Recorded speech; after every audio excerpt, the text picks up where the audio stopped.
疫情严重，彰化县每天的确诊人数也不断攀升。为了避免病毒传染，民众都把口罩戴紧紧的。但是有家长发现，小朋友早上到学校戴的口罩跟下课回家时戴的口罩怎么不一样？询问之下才知道，原来孩子们觉得对方口罩上面的图案比较漂亮可爱，两个人就交换口罩戴，导致双双确诊，把家长吓坏了。 粉红色的 Hello Kitty 口罩，还有爱心图样口罩，小朋友到学校发现同学戴的口罩比较漂亮又可爱，没想到竟然约定互换。有家长就发现，就读国小的女儿回到家后，脸上戴的口罩和出门时不一样。询问之后才知道，竟然是跟同学玩交换口罩游戏。有感冒的症状，在2个抽丝剥茧的情况之下，他发现他们居然互换了口罩。 就因为互换口罩，双双确诊，让不少家长觉得震惊。我吓坏了，所以我赶紧回去跟小朋友说，有这样的情况，千万不管对方的口罩再可爱，也不能交换。不行的，很危险。会接触到其他别人的口水哈。那如果对方呢有这样的一个病菌哈，不管任何的病菌哈，那你都会这样子的近距离的传染。 而县府教育处表示，县长得知讯息后也相当重视，教育处也立即提醒全县所有国小校长跟老师务必确实宣导。我们2个交换蛋，可不可以交换？不行。就怕类似事件再发生，其他学校的老师们也紧急对小朋友做宣导。校方表示，学校都有准备口罩给小朋友使用，如果脏了或是被水沾湿了，都能随时更换新的口罩，以确保孩子们的安全。记者戴荣茂彰化报道。 本土疫情持续延烧，民众口罩戴好戴满，勤消毒，谨慎防疫。有研究发现，上班族办公室内个人的办公桌竟然比厨房的桌子脏100倍，甚至比厕所的马桶盖还要脏400倍。有医师在脸书上就提醒了上班族，尽量避免在办公桌上用餐，桌面每天至少都要清洁1次，才可以达到避免细菌滋生、病毒传染。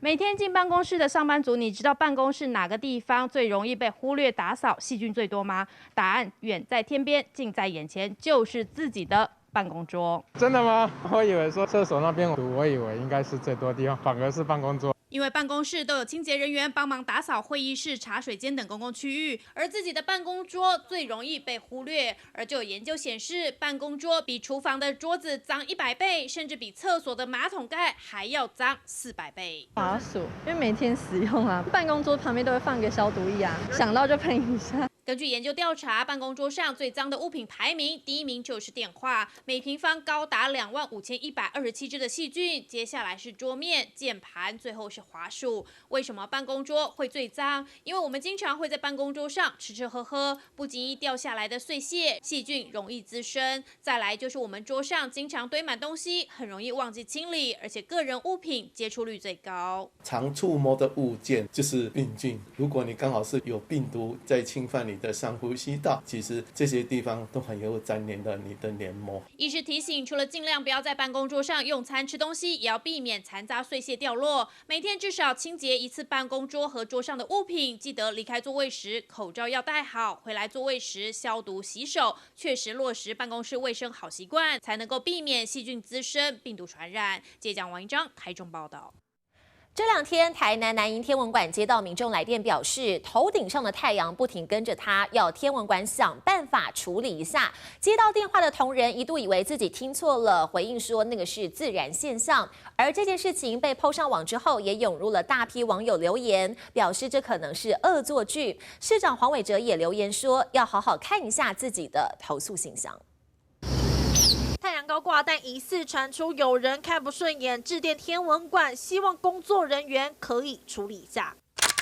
原来是跟上潮流话题，台南市天文馆同仁列出18点诡异事迹，让大家哭笑不得。其中真实事件里，我们无法帮你处理头顶上的太阳这一项，更是笑翻不少网友。这是笑话吗？我也蛮傻眼的。当下愣了好久，满脸问号，大家也纷纷敲碗故事发生过程。我们同仁听到的时候，觉得有点难以理解说他的讲话内容到底是什么。18号中午，天文馆加码 po 文分享，民众先是表示太阳一直动让他真的很困扰，但实在听不明白，工作人员又确认了一次，对方说的是天上的太阳，这才无奈表示已经超出服务范围，需要的话可以投诉。连市长黄伟哲也来留言，表示自己默默看着信箱。我们同仁反映说，如果这个不能解决的话，那我们是不是要去找别的单位？他可能知道香港天文台，对，可是香港天文台最近管比较多的是气象啦。po 文一出，涌入上千则网友留言，表示天文馆有管那么宽吗？地科老师默默流泪，也有人质疑致电民众根本是游戏输了吧。太阳就高挂天空，要如何移除无厘头疑问？不仅工作人员被问倒，也意外引发网友热议。记者黄富琪谈报道。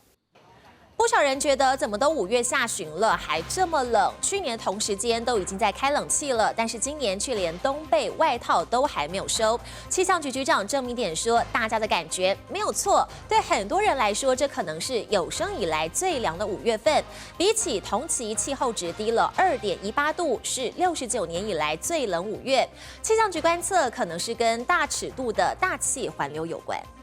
已经5月下旬了，想想去年这时候已经在开冷气吃剉冰消暑，但现在北部民众怎么还穿着长袖长裤？全台各地大家早晚出门也都会加件薄外套。今年好像5月份还像冬天一样，这时候早就要换凉被，还有换床单，到现在还在盖冬被，还有盖穿冬衣。对，前几天比较冷，我冬天的衣服都还没收。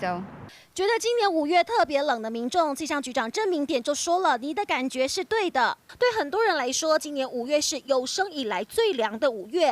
透过气象局发布的历年5月1号到18号平均气温图表，最冷是1953年，均温23.36度，再来就是今年的23.5度，等于说现在是时隔69年最冷的5月份。”整个5月中上旬气温偏低，应该是跟一些大尺度的大气的环流影响有关。整个春季的延续啦，虽然5月份前面这段时间比较偏凉，但是到了下个礼拜看起来，应该有机会回到比较正常，就是夏天该有的这种比较闷热潮湿，然后多云的这个天气的形态。气象专家预估，下周全台受到西南风影响，就会明显有夏天的感觉。喜欢凉爽天气的民众可得好好把握剩没几天的69年来最冷5月。